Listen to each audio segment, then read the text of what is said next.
For nearly 25 years, I wandered.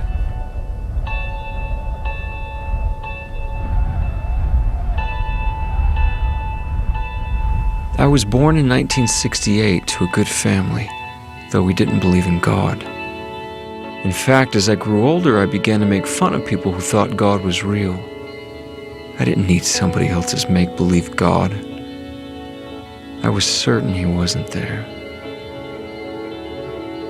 From age 14 to 22, I lived entirely for myself.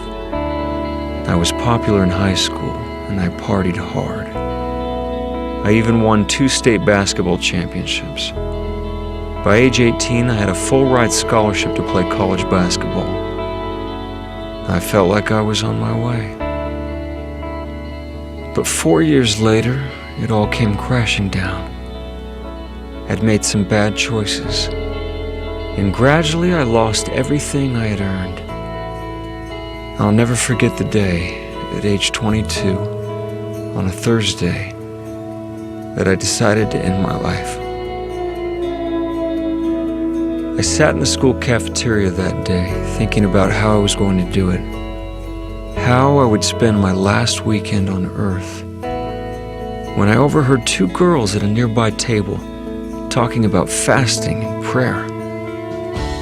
I interrupted, asking them what fasting was. One of them told me it was something they did when they wanted help from God.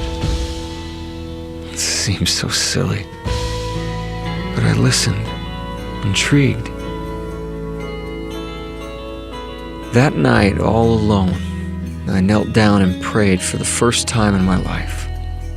I told God that I was going to fast, that I'd go without food and water for 24 hours, but that I wanted Him to show Himself to me.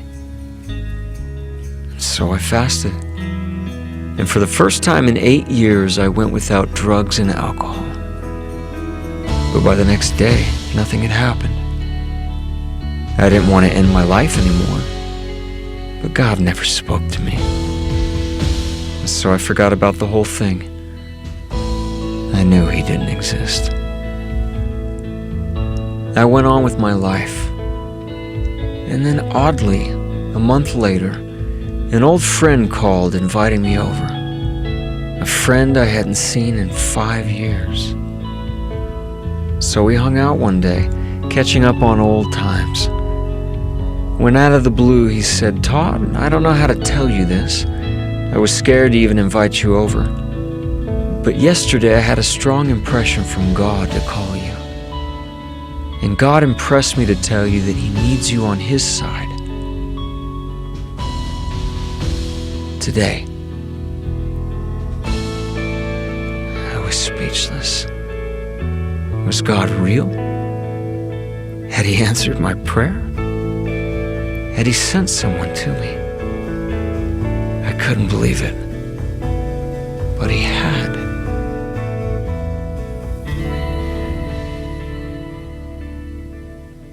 With my friend's help, for the next year and a half, I fought like a lion to overcome all my problems. Up and down I went, succeeding and failing along the way. But little by little, I started to see small but obvious things happen in my life. The answers to questions that had long bothered me began to be revealed. Slowly, things started to change. Finally, I decided to attend church. One day, someone there reached out, inviting me to a church-sponsored picnic. I felt a bit awkward about it, but I decided to go. It turned out to be the straightest party I had ever been to. No drugs, no alcohol, silly games for the kids everyone had brought. And then we had lunch, and someone wanted to pray over the hot dogs. I thought it was strange, but I bowed my head and closed my eyes. And then my life changed.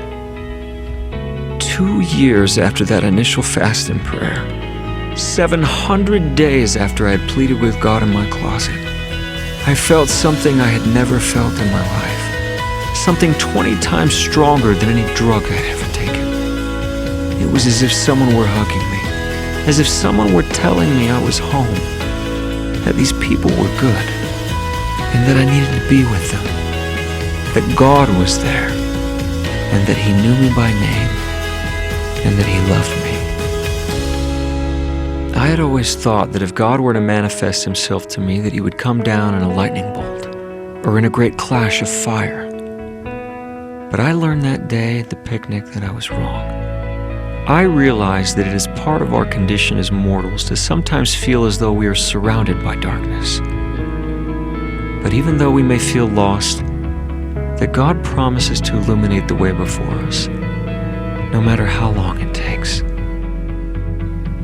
For 2 years, God had nurtured a questioning soul. Little by little, He had given me as much as I could handle, until the day I was humble enough to hear fully what He wanted to tell me. I also learned by my own experience that spiritual light rarely comes to those who merely sit in darkness, waiting for someone to flip a switch. It takes an act of faith to open our eyes to the light of Christ. 20 years later, I still don't know everything, but I now know who I am. I know who God is, and I know that God's light is real.